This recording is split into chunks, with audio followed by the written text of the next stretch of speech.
فرمایا جب بستر پر سونے کے لیے تشریف لاؤ اپنی دونوں ہتھیلیوں کو اکٹھا فرماتے. آپ جب بستر پہ سونے کے لیے تشریف لاتے اپنی دونوں ہتھیلیوں کو اکٹھا کرتے. اب آپ دیکھیں یہ عمل ہے.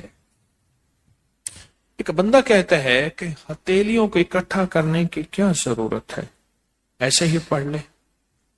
یہ ابکری والے یہ عمل کہاں سے لے آئے ہیں؟ اس کی ناواقفیت ہے، اس کے علم کی کمی ہے. جو عمل میرے کملی والے نے فرمایا اب مجھے کسی دلیل کی ضرورت نہیں ہے، یا ہے کسی حوالے کی، کسی ثبوت کی نہیں ہے.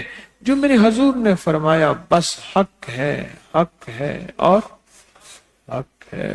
تو فرمایا کہ آپ اپنے دونوں ہتھیلیوں کو غور سے توجہ کریں، اکٹھا فرماتے جیسے ہم دعا کے لیے جمع کرتے ہیں. ہتھیلیوں کو دعا مانگتے ہیں نا، ایسے میرے حضور اپنی دونوں ہتھیلیوں کو اکٹھا فرماتے. پھر 3 سورتیں پڑھتے. قل هو اللہ احد، سورت فلق، قل اعوذ برب الفلق اور قل اعوذ برب الناس. پھر پڑھ کر ان دونوں ہاتھوں پر دم کرتے اور پھر پر اپنے سر نمبر 1، دوسرا چہرہ نمبر 2، اور اپنے جسم کے اگلے حصے پر جہاں تک ہاتھ پہنچے اس طرح 3 دفعہ کرتے تھے. آج میں اس کا ایک راز بتاتا ہوں، لیکن پہلے عمل کو غور سے سن لیں. آپ دعا کے لیے ہاتھ جیسے کرتے ہیں سوتے ہوئے ویسے کریں گے. کر کے ایک بار قل هو اللہ پوری سورت، ایک بار سورت فلق پوری سورت، اور ایک بار سورت ناس پوری سورت. ٹھیک ہے، پڑھ لی. ہتھیلیوں پہ دم کیا.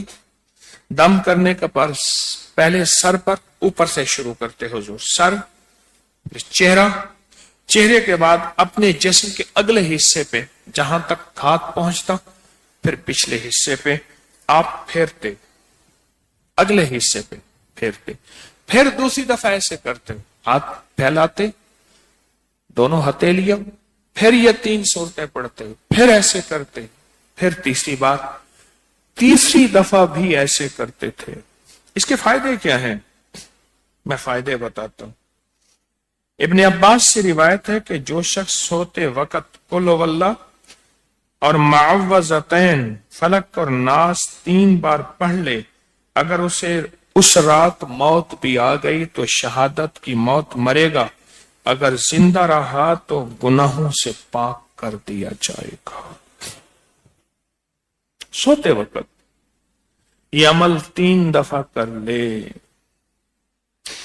اور عبداللہ بن خبیب سے روایت ہے، فرمایا جو صبح و شام 3 بار قل هو اللہ اور معوذتین پڑھ لے، مثلاً 3 دفعہ قل هو اللہ، 3 دفعہ فلق اور 3 دفعہ ناس، یہ صورتیں، فرمایا جو صبح شام پڑھ لے، صبح شام. یہ اور روایت ہے. پہلا عمل ہتھیلیوں کو سیدھا کر کے 3 دفعہ کرنا، پہلا عمل وہ ہے. دوسرا عمل یہ ہے کہ جو صبح اور شام یہ 3 صورتیں پڑھ لے. اب اس کے کمالات سنیں.